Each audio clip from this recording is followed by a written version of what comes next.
My name is Allie Young. I'm a graduate of the class of 2013, and I was a film and media studies major. Because I'm part of a community, the Native American community, one that has been mistreated for far too long and invisible for far too long.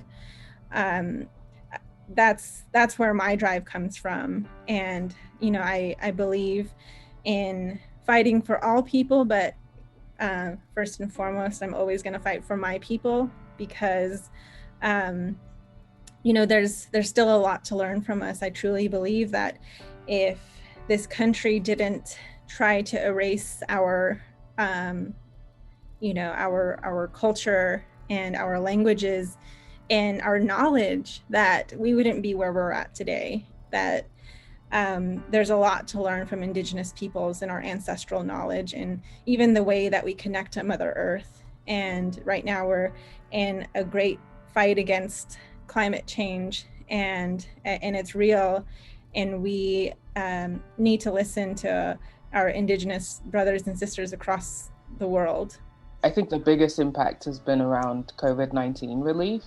And that is what Protect the Sacred began as, right, as a response to COVID-19, and has kind of branched out into lots of different areas: civic engagement, getting out the vote on the reservation.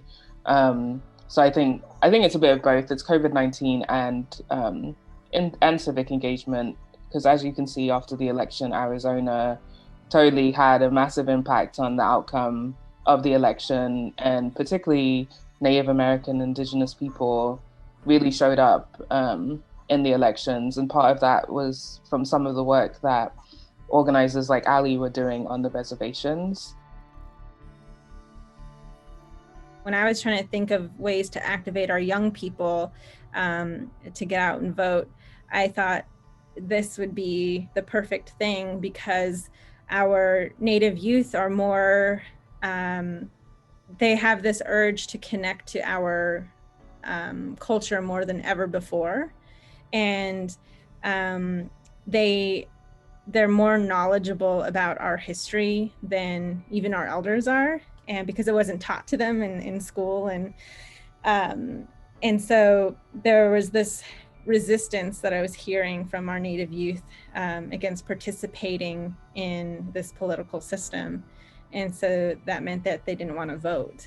And I said, no, that can't happen in this election. Like, this election is too important.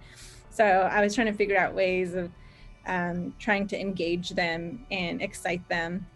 I know that she was very proud of the Ride to the Polls project that she did, and because it was kind of this mix of get out the vote and also highlighting Indigenous values and traditional values. And her dad was a part of the video and the ride. We are powerful in numbers. We're still here, and we need to show up and be represented. And let's show up rooted in our culture. And let's show the rest of the world that, we are still here, that we're not going anywhere, that even though they've tried to suppress our vote for many years, that we're not going to let that stand in our way. I'm just super excited that she was nominated for this award and that she's receiving it. I think it's definitely deserved. I think that she's definitely an innovative leader, and I'm excited to see where she goes in the next few years, because this is definitely just the beginning for her.